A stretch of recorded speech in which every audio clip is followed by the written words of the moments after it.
Welcome to the Fighting on Film podcast, the podcast all about classic and obscure war movies, from the Normandy landings to the days of chivalry and swords. If it's been captured on film, we're going to try and cover it. I'm Robbie of RM Military History. I'm Matthew Moss of Historical Firearms and the Armourer's Bench.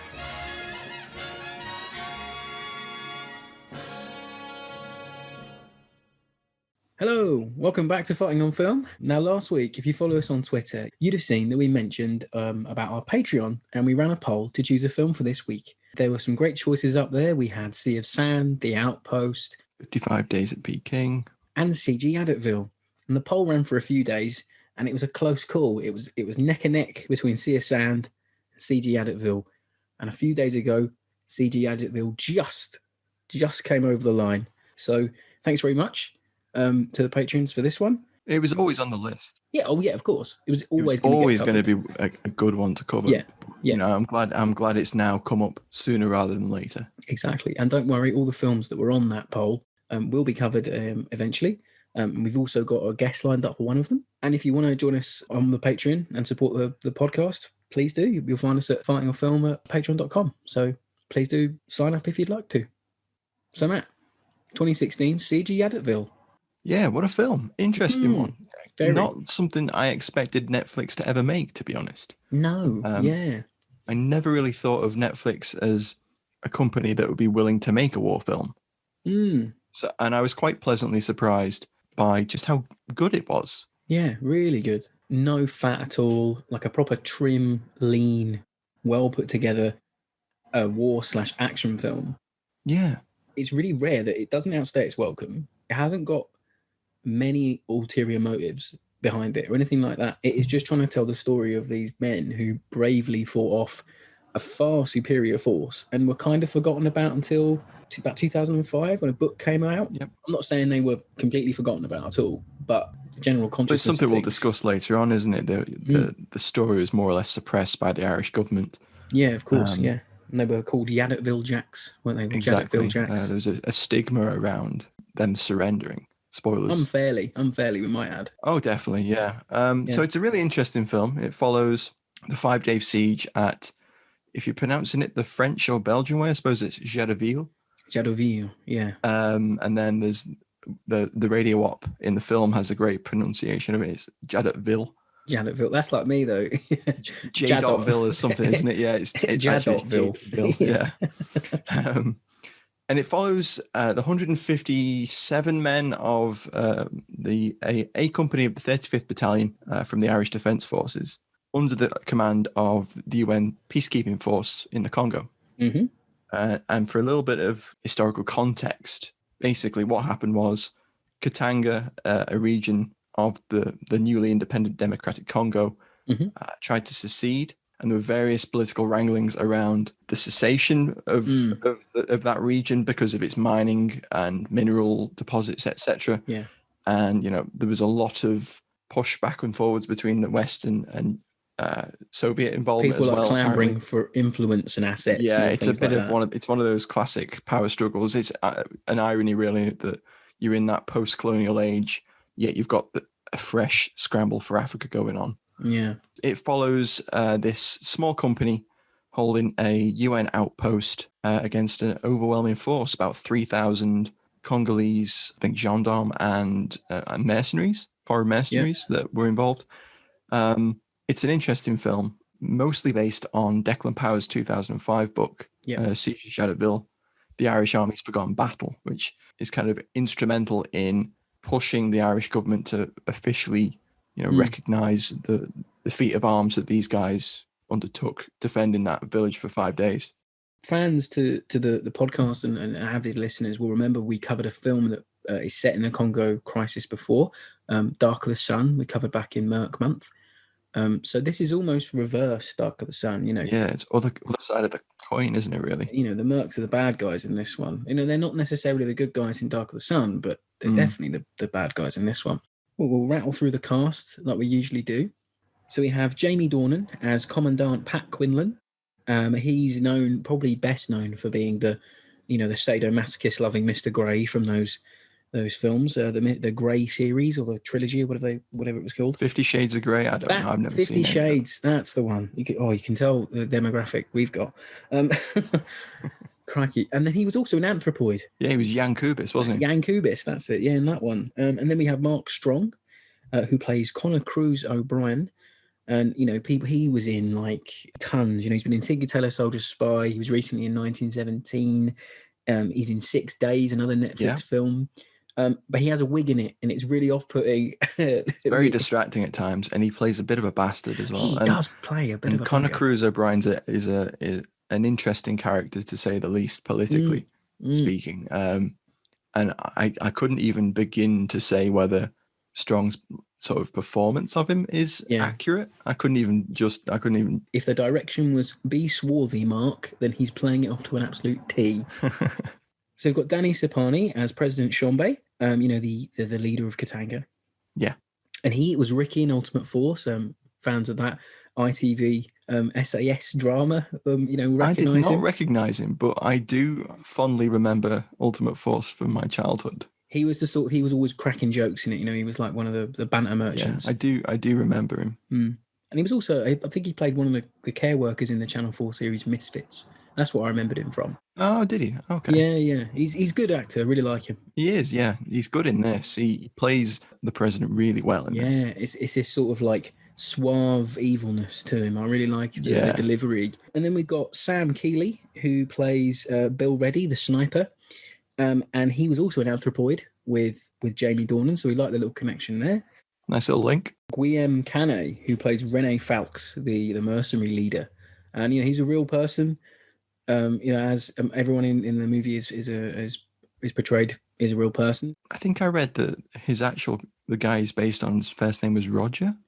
Right, okay. I mean, I know he won a Croix de Guerre in the Second World War with the Free French. And he's got a French Foreign Legion paratroop badge on his beret, doesn't he? Plays it really well. Yeah, very cool Denison smock with sleeves rolled up. He means business the minute you see him. Then you've got Jason O'Mara as Sergeant Jack Pendergast, JP. And he won an Irish Film and TV Award for Best Supporting Actor for this. And then an interesting one, Pat Quinlan's grandson actually has a cameo in the film. He's Connor Quinlan. He plays PJ. And he has a little line where he says, Quinlan's going to get us all killed. Oh, that's him. Oh, great. Yeah. Oh, I love that. I didn't know that. They're in a slit trench, and it's just after the first or second attack. It. Yeah. And I just thought that's really interesting that they gave him that line. It's a nice little one, isn't it? It's a nice little family thing there. I like it. So production, it was released by Netflix in October 2016. When it came out, I was like, oh, Netflix done a war film. The trailer was good. I remember watching the trailer and being, oh, okay. Directed by Richie Smyth, who's directed mainly music videos. He's an interesting one. Yeah, for The Verve and U2, like big names, big bands. This is his first film. Yeah, first feature, which is impressive. Anyone who's seen it, I assume everyone listening has seen it. If you haven't, please set aside the hour and 40. Well worth your time. For a Netflix film, obviously it got a cinematic release first, but for a Netflix movie, it's up there, I think, for cinematography and just production values, it's really high up there. Cinematography was done by Nicholas Summer.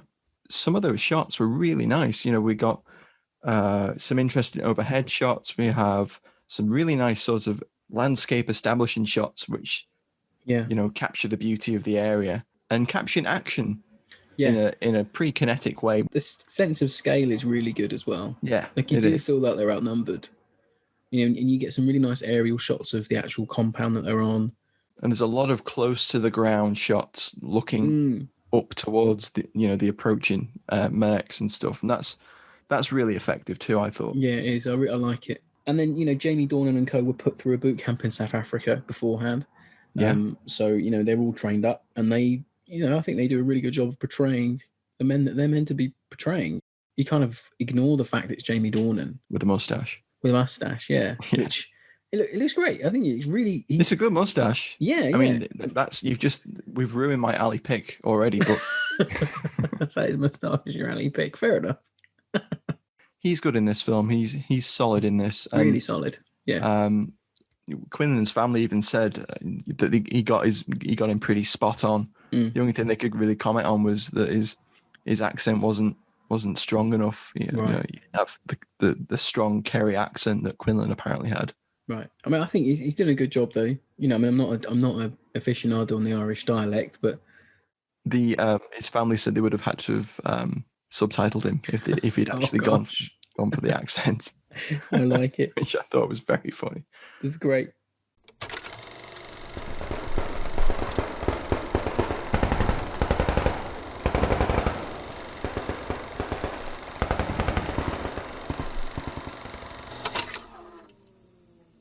Well, it's a Last Stand movie, isn't it? It's the classic Last Stand movie. It kind of reminds me of sort of an Irish We Were Soldiers. Ooh, yeah, okay. Both based on books, both based on Last Stand actions, and they both have that sort of short, but just about effective scenes where Quinlan is, with his wife, and it's given it a little bit of emotional jeopardy, and it sort of sets it up with his men.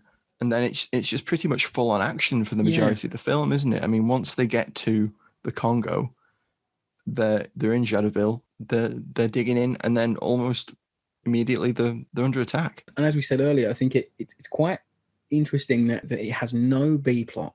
It kind of has a B plot, but everything is so interlinked that it all is sort of one big through line for me. The UN diplomats trying to do their thing behind the scenes, and then you've got Quinlan and his men actually doing the groundwork and seeing it how it actually is. And you've got the diplomats trying to sort of spin how it is. I like that. Yeah. I like that. But there's no romantic subplot. There's no people back home worrying if their loved ones are going to make it out, like We Were Soldiers has. It's very trim. Being trim is its saving grace in a way, not in a bad way. There's no bump. It's just straight to the point, and I really like that. Exactly, it's very much straight to the point, as you say. So it begins with Quinlan and his men traveling out to the Congo, and they arrive at Jadotville, and it's completely open. There's no defenses, there's no perimeter, there's absolutely nothing at all prepared. And it had been a UN position for quite a while, and it was well reconnoitred by the mercenaries that they were up against. So immediately Quinlan orders his men to dig a perimeter. Some slit trenches, and we get this great little scene where they go into like what is sort of like a makeshift unit armory. That's it. What a great shot that is. Yeah, and there's Vickers, and there's a load of rifles piled, and there's some ammo boxes and a couple of Swedish Ks. It's a taster of what's to come.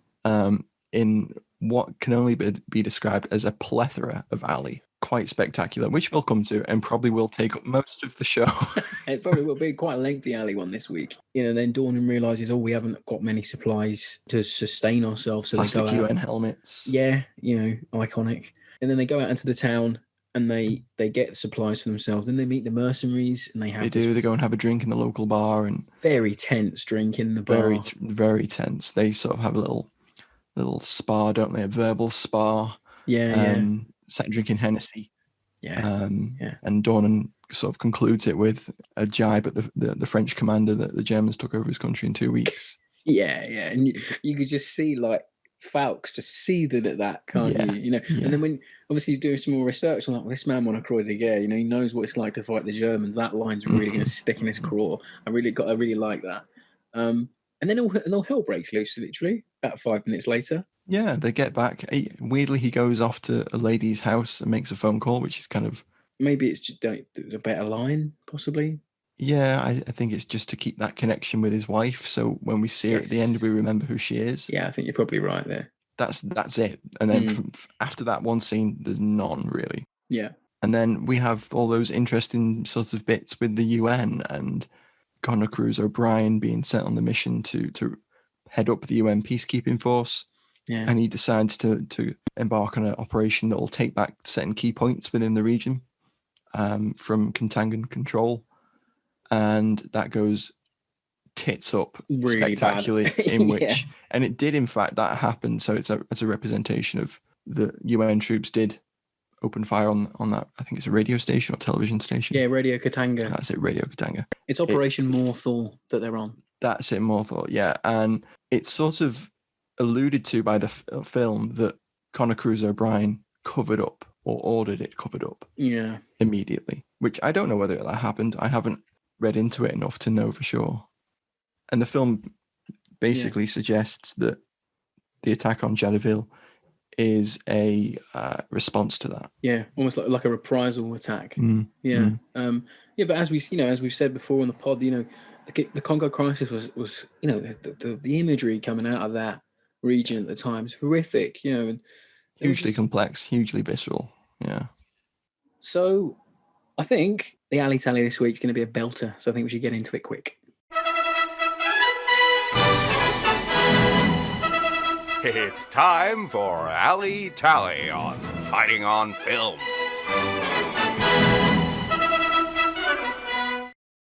So Matthew, as our resident firearms expert, you should go first. Every week we dive into these films and try and pick out the cool and interesting kit that pops up in them. That's the whole point of the alley tally. I don't know whether we've had a film that has quite so many historic, interesting firearms in it. This film is pretty impressive. We've got all sorts in this. My number one pick is the Carl Gustaf M45 submachine gun. It's beautiful. An iconic Swedish submachine gun that was developed after the war and was used by a number of nations, including Ireland. Actually, the UK almost adopted it. Oh, wow, okay. Wow. Yeah, we looked at it alongside the Sterling submachine gun, which we eventually picked. I mean, thank God for you, they picked the Sterling when you've written a book. Yeah, exactly. On. I mean, I'd write a book on the Swedish K. That'd be cool. But that's just the tip of the iceberg with this film. It really is. It really is. There's a handful of the Irish troops that are armed with the Swedish K, and there's some really great shots of them firing it from the hip, running around, which is completely legitimate. Was in the manual, and there's even a scene where JP, the sergeant, Jason O'Mara, fixes a bayonet. Is that a number 4 bayonet? I think it might be. I'm not sure. It's so brief. I didn't quite catch it, but I just noticed he had one fixed. And I was like, it's so cool, nice, isn't it? Because that's it. When they look like they're going to be properly overrun, they all start sort of fixing bayonets a little bit. Yeah. Get that shot of him, and he's got it on pretty much to the end of the movie, and I'm like, just let him use it once, please. It's just like it looks so cool. I guess my other pick would be the sniper, which I know we're going to discuss a little bit more. But he's left-handed. He's got a British Lee Enfield rifle number 4T. It's nice to have some left-handed shooting representation because me and Matt are both left-handed shooters. Yeah, exactly. Yeah. So I noticed he was running it. He was running the bolt in that sort of classic left-handed, cack-handed way. I know how it. I know exactly how it's done, but to someone who's listening, look it up because it is a very odd way we have to do the bolts on rifles. Yeah. He is just money throughout this. He is a force multiplier throughout this. He is knocking people down left, right, and center. He's accuracy international personified, isn't he? This boy. He is knocking people down at all different ranges. Yeah. When he's not on the number 4T, he's on the Vickers. Yeah. At one point, he infamously calls for the bren. It's great. It's really good, and you get a lovely shot of the proper reticule of the scope. You do. You get the trope post looking through a scope, but you actually get the right scope. What more do you want? I mean, for me, Matt, though, I mean, it's just, it's number 4 Lee Enfields, it's FN Fowles, a Vickers gun mounted on a Land Rover, Bren guns, 37/44 pattern webbing that the guys are wearing. Yeah. Even down to the Mercenaries. So obviously I mentioned earlier, Fowles has got his Denison, but all of his troops are just wearing this like odd mishmash of like dress uniforms and DPM. Yeah. One of them's wearing DPM at one point. Yeah, which is not quite right. But if you know the meme from Once Upon a Time in Hollywood where DiCaprio sort of points at the screen, that was me with the DPM. I was like, DPM. But they have a mad amount of different amount of weapons. So some of them have got SMLEs, some of them have got K98Ks. Yep. They have 50 cals mounted on Land Rovers, 30 calibers, lots of Mauser rifles, 3-inch mortars. 3-inch mortars, like a whole troop of them mounted on Land Rovers. So very cool. impressive. I mean, if they could mount it on a Landy, it was mounted on a Landy. It was. There was a Dushka. There was a Browning 50 cal. It's just so much. a lot of GPMGs mounted on Land Rovers. I think Dornan didn't draw it, but I think he probably had a Browning high power in that. he did draw it, and he does shoot Did he it. draw it? Oh, I Yeah, forgot. at the end, he runs out the back of the petrol Oh, station, of which is where course he they, does. Yeah. and he fires a few rounds out the back door. Oh, come on. It's very good. I was like, oh yes, look at that. And a couple of the mechs have them as well. But the cream always rises to the top with the Ali Taliban, and we couldn't get away with it without mentioning the Bedford RLs. Oh, so good. I was live tweeting. If you're a fan of the Twitter and you follow us, I had a late night movie session At Fighting on Film. At Fighting on Film, yeah. And I tweeted, I was live tweeting the film, and the Beddies came on, and I didn't tweet it initially. I just sat there and basked in the Beddies for a little bit. And then I was like, Bedford RLs, guys, come on. You know what the Ali Tally's going to be for this week. Yeah. Painted at white, UN. UN Bedford RLs. Oh, beautiful. Just beautiful. And then I think you see some UN painted up landies as well, which is always nice. Yeah. Pendergast goes off to report to the local commander in one of them. There's just something about the UN like blue berets as well, and the white vehicles and things. I always like that. I really like the little arm band type deal with the rank insignia on. I don't know what the proper name for that is. No, there is a proper name. It's a brassard, isn't it? Called a brassard? I don't know. Yeah, maybe perhaps. Yeah. Because you have gas brassards, don't you? Which look kind of similar. Okay. In the Second World War, the BAF had gas brassards that look a bit like that, but without rank on. So maybe that's what it's based off of. I don't know. Quinlan has the wrong insignia on. He has the right commandant insignia for his rank insignia on his shoulder, but on his on the whatever that thing is called, he has like a private sort of outline. Yeah, and it looks like the private insignia has been taken off. Maybe that was like an infield thing, maybe they just didn't have it might well have been. It's just I just appreciated the aesthetic value of that one. I don't know whether it's accurate or not, but I liked it. It's a not really alley, but I like the little inclusion. It's like the little set dressing. The mise en scène in this film's pretty good really for good. What wouldn't have been a huge budgeted film. They couldn't find the budget, and it annoyed me. Well, they blow up the whole set basically, don't they? They really so do. It's pretty good, and it definitely isn't miniature work. There's a little bit where Quinlan's had the first engagement, and he looks at his bed in the little barracks, and he's got all these World War II books like Rommel, the War to End All Wars, World War II. He just throws, he just throws them away. He yeets them away. You're like, and I like that. It's a nice little. It is, yeah. But I think the one thing we'll have to talk about, and we can't get away with it this week, is the Bren being used as a marksman, not rifle. Definitely. But before we get to the Bren, we get there, we need to do honorable mentions because there's some fantastic stuff that we haven't mentioned yet. One mech has an M1919 medium machine gun set up like an M1919 Stinger. Now, a Stinger was something that one or two US Marine Corps units made during the Pacific campaign. And it's basically adding a stock and a forward sort of handhold above the barrel so you can fire from the hip. And he's briefly seen, and it's just like, what the hell? Why has he got one of those? Yeah. Well, they're mercenaries, aren't they? They can have what they want, pretty much. They can have what they want. So there's loads of guys with FN Mag GPMGs. And then there's a couple of submachine guns that I've got to mention. There's a little bit where Falks has a MAT 49, a couple of the mechs with Franchi LF57s, which are very obscure Italian submachine guns. Boot camp was in South Africa, so they might have filmed it in South Africa. I'm not too sure. I think they did, yeah. The whole thing was done in South Africa, I think. Crazy. Like when we did Bravo 20, that was shot in South Africa, wasn't it? And they get some crazy armory in that. But this is next level. So, I mean, I read on one website that some of the Swedish Ks were actual Swedish Ks that had been used by UN forces. Oh, wow. At some point. Whether that's true or not, I don't know. But I thought that was interesting. I just really love the iconic sort of profile and aesthetic of the Swedish K. It's a really interesting little gun. Yeah, it really is. And finally, there's a Belgian submachine gun, the Veginal, because where else are you going to see one of those other than in a film about the former Belgian Congo? Yeah, someone's really done their research, and you can tell someone's really enjoyed putting these guns on screen. I would agree with that. Yeah, definitely. But I did notice that Quinlan or Dornan's rifle was fully auto. Yeah, he does fire a few bursts. Fires full doesn't auto he? a couple of times, and the recoil is not representative of what a Fel's recoil would be like. Yeah.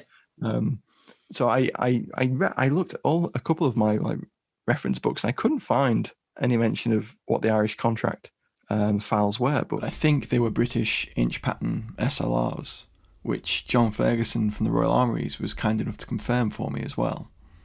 Yeah. But there's some brilliant stuff in this. It's really good. But yes, we do have to talk about the sniper bren. So I tweeted up, and I think I said, I don't know, a bit iffy, swapping out his scopely Enfield for a Bren with a single shot in it at the range that he seems to be firing at. Seems very odd. So we had a bona fide celebrity, very well respected Nicholas Moran, chieftain, US Army and I think Irish Defence Force veteran. Yeah, works for World of Tanks. People know him from his channel on YouTube. So he replied to us on that tweet. So he said, "You may underestimate the reputation that the Bren had for accuracy in the Irish military, to the point that the shooting competitions with it had to have rules to penalise single shot fire. The weight and solid bipod lean to accuracy at the cost of flexibility to the Lee Enfield." That's very interesting. Yeah. It's really interesting. And the Bren does have this sort of mythical status as being almost too accurate. That's the common trope of the Bren. Yeah. People often say that it's too accurate for a light machine gun. Because of its rate of fire and all that sort of thing. Just because of its barrel harmonics, the rate of fire, and the design itself.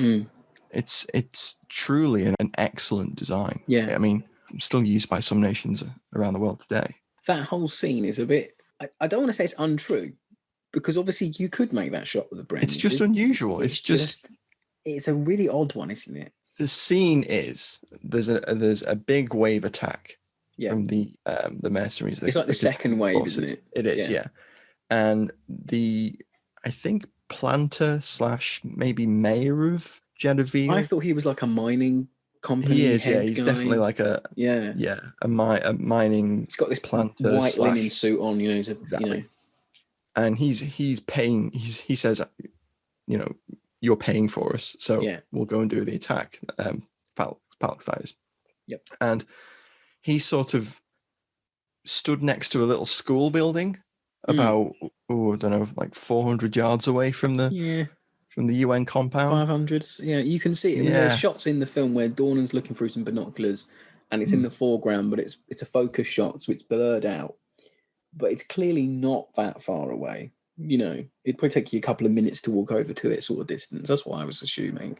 Yeah. Yeah. And then your marksman shouts, he says, "Oh, the man in the white suit, can you make a shot on him? Can you get a shot off on this guy?"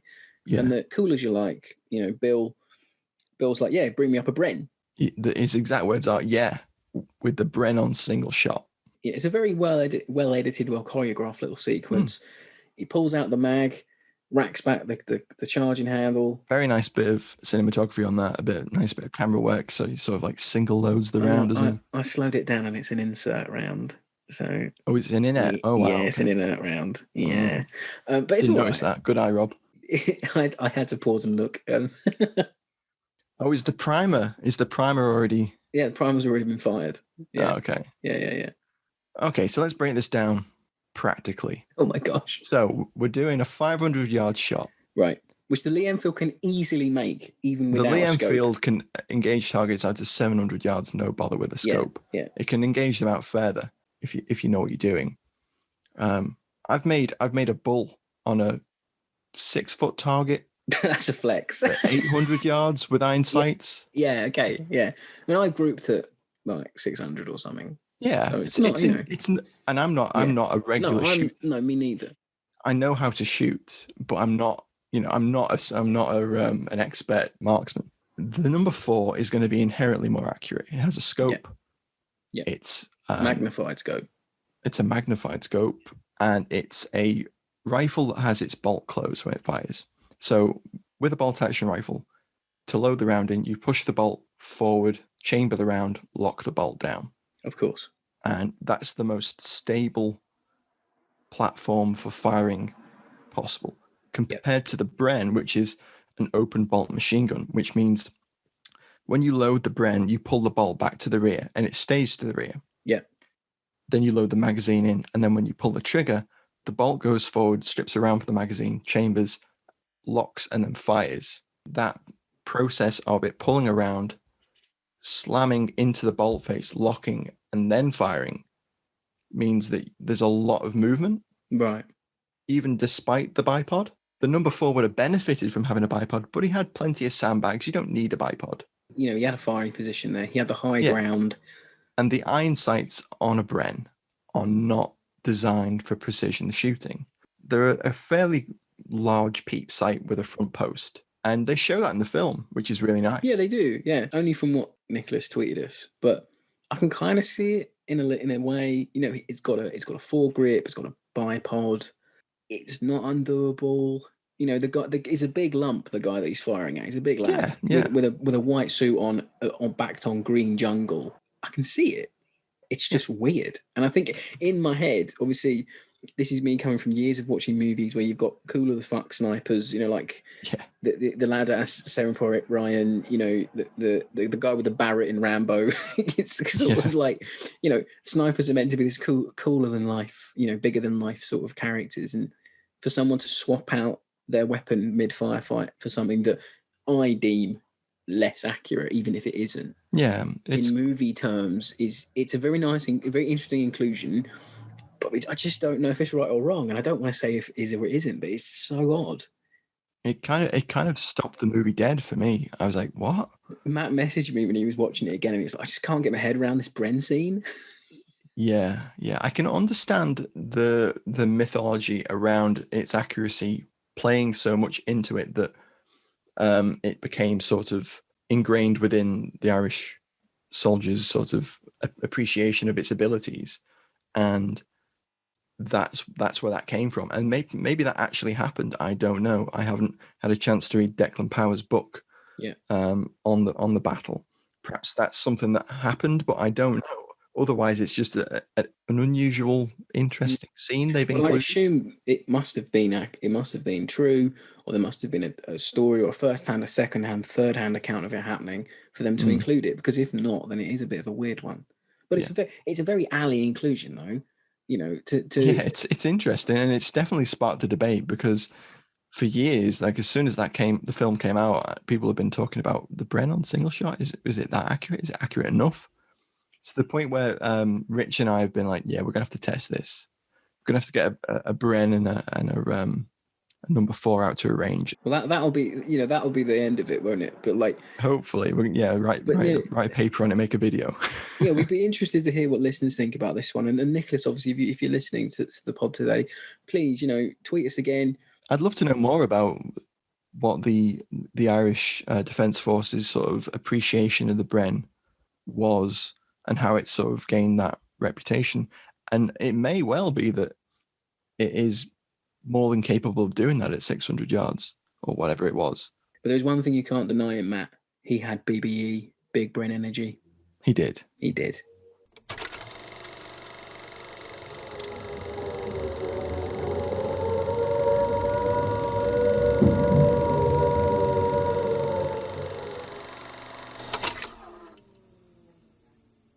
So for me this week, I mean, fave scenes, it's more of a fave section because the movie doesn't, it has scenes, but when the battle starts, it is pretty much all battle. Yeah. But I really like that initial engagement. So all the men are at mass, you know, in the church, and the marksman is out on watch, and he spies some movement in the brush, you know, on their perimeter. He half looks, isn't sure, and then he notices that it is a force coming towards them. And he can't run down to the church because it just takes too much time. So split second, he fires a shot at the bell tower of the church, which I really like. Doesn't use the Bren though, does he? I mean, come on. No, didn't use the Bren. It's a really good shot. You know, you get the big loud ding. Some birds are sort of spooked. I really like that sort of trope cliche. Alex comes in firing an M1919 off the back of a Land Rover, just laying it down. And all the lads pile out of the church. You know, they've got all their FN Fowlesley Enfields on and their 37 pattern webbing all in nice neat little piles, and they're all struggling to get on their webbing. You know, they're sort of being ordered to get in their trenches. The whole setup of the men being there is that they haven't seen action before. You know, they're not expecting to see action either. But obviously, Quinlan has his doubts after meeting the mercenaries. He thinks, you know, we are going to see some action here. Quinlan's having his first action under the command of men. The men themselves are green. So you're thinking, oh God, they're going to be overrun. But no, it's a really good sequence of men being frightened, then men settling into it, and then the sort of adrenaline kicking in of the sergeant going off to get the Land Rover with the Vickers gun on it to bring up some heavier fire support to see that. Dornan's running around shouting, I want fire superiority. It's got a really good sense of like tension, and it ramps up. You're like, oh God, they're going to get overrun. No, they're trained professional soldiers. They know what they're doing. They're trained for this. They know to bring up their heavy weapons to see off that initial attack, and then they can consolidate. And it's just, I think it's one of the tightest pieces of action battle sequences on film in the modern era that I've seen. That in recent years, it's well up there. Really impressive. I think a really interesting part of that sequence as well is where Quinlan orders 10 of his best men off to the south flank because he expects the enemy to come from the hill. The sergeant, Pendergast, takes the 10 men to the flank. That's it. Takes a position and realizes there's no one there. Yeah. That moment where it's showing everyone as being, fallible. Quinlan is, he's had the forethought to dig in, but he isn't a combat veteran. He doesn't have the experience. And sending men to that position is a wise move because you would expect them to come from that position. To swing around the back of you and all that. Yeah. And then it shows this Prendergast, Jason O'Mara's character, deciding, I'll leave 3 men here, take the rest back. And that, again, it's just men thinking on their feet, which you don't always see in war movies. Because he gives that speech at the start where he's like, look, we've not been in combat before. That means we're good at peacekeeping. So that's why they're sending for us, sort of thing. I'm paraphrasing. They get into combat, and it has the film has the screenwriters have enough knowledge and respect for the men that fought the battle to not just show them as flapping, running around, like not knowing what to do. Yeah. The point of your training is to train you up for the actuality of battle. So then when they get in the battle, they actually they show respect to these men that fought really fucking bravely under extreme circumstances, and they slot into it very quickly. And it shows Quinlan as a very sort of stoic, lead by the front man. Yeah. And I'm sure that he was, reading things about him, he sounded like an absolute diamond chap. I never felt, even when it was on top of them and they were setting demo charges everywhere and making these makeshift bombs out of spent ammo cases and things like that. That's a good scene. It's a great scene, but I never felt for one moment they were going to get overrun. It never felt they was on top of them. Even at the end, I was like, come on. I thought even hand-to-hand combat, if it got to it, because I admit I didn't know a lot about the siege. So when I thought it was going to get hand-to-hand, I was like, oh, they're going to take a few out here. By the end of it, you think, these lads would fight, these lads will fight for weeks. And that's why it's a favourite scene for me, because it sets the tone of the movie up perfectly. I would agree with that one. That's a good pick. As you said, there's a couple of interesting bits where he's on the radio and he's, calling for ammunition. And there's a little bit where he says, we could do with some whiskey. I was doing some digging and it is a great line. I was doing some digging and I found that actually comes from an article in Time magazine. I don't know how accurate the Time magazine quote actually was, but he says, we'll hold out till the last bullet is spent, could do with some whiskey. I don't know whether it appears in the radio log that Quinlan kept, because he did in fact keep a radio log, and I think that was used by Declan Powell when he was writing his book on it. But yeah, it's a good pick. I think for me, it's the scene where they open fire on the Fuga Magister, the jet that's attacking. Yeah. So, okay, there's a faith that's a good scene, but there's also a little caveat to this in that Quinlan gets shot in the shoulder. Takes it like a champ. He does. It doesn't even faze him. He gets knocked on his arse, and he's carried off. But he's shot by what looks like a Mauser. It might be a K98K. I'm not sure. I can't remember. But it's definitely a Mauser, and it's definitely firing a 7.92 by 57mm round, which would probably have gone through him at that point. And if he was very unlucky, it probably would have broken his collarbone, shoulder, God knows what else. But he's shown as just being knocked down, gets carried away. The surgeon pulls out a little sort of like piece of lead, and then he's back in the fight. He put really on the lucky. smallest bit of sort of bandage, and he's back out there running around with his foul. He's got really lucky, Matt. It's just these Irish chaps. Really, really lucky. They're made of stronger stuff, mate. They're attacked by that Fuga Magister. Yeah. And they're bombing and strafing the UN position. And he's on the Vickers. He's on the back of the Land Rover on the Vickers, giving it some. And he can't get the hit he wants. He can't get the angle he wants on this marauding jet. And he's like, "Help me flip the Land Rover." Like, yes, you would need some help. You've just been shot through the shoulder. Yeah. And he does. They flip it, and he's on his back on the floor. Sees it off, and he puts a little burst straight into the enemy jet, and it flies off. The Vickers plays a big role in this film. Like, there's a number of really good scenes with it. Obviously, you mentioned the one where Prendergast comes thundering in on the back of the Land Rover, and Quinlan's like, "Cover that mad bastard." Yeah. It's a great scene. And there's a bit where the sniper then switches to the Vickers. Yep. And he's on the roof. Oh, yeah. Giving it some. I mean, before we move on to final thoughts territory, I can't not mention the fact that the movie sort of poises that the US killed the UN General Secretary.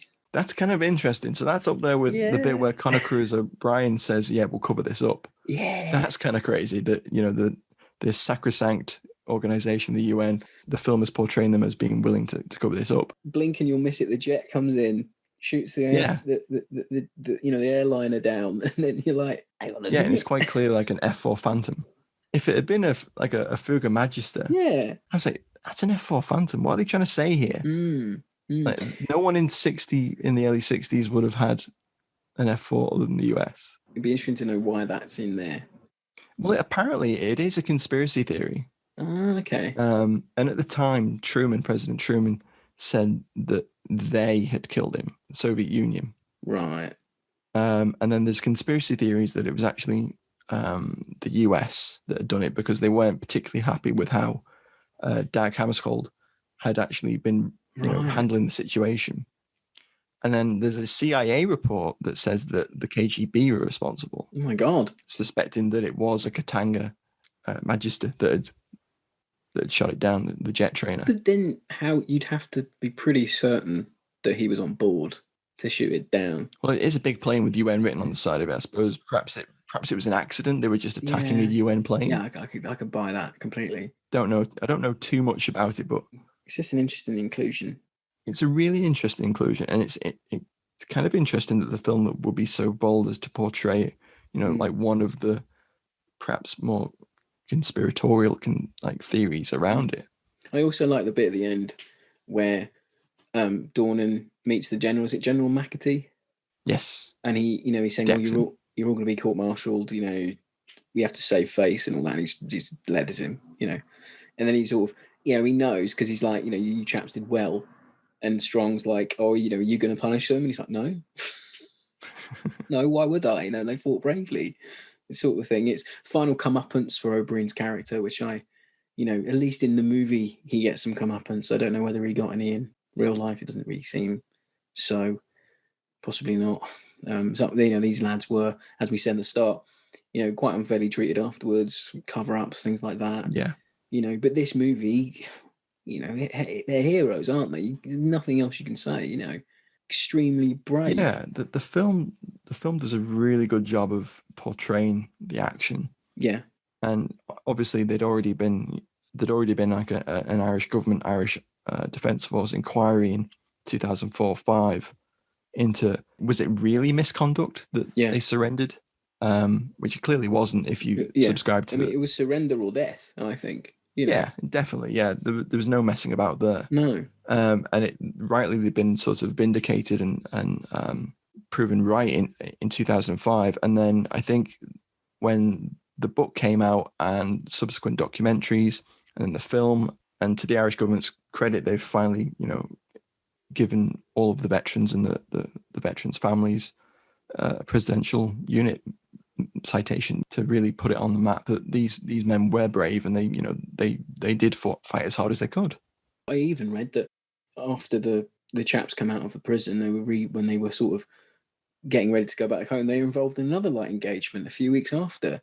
Yeah, the film doesn't actually portray that, does it? It sort of suggests that they go straight from the prison and back home.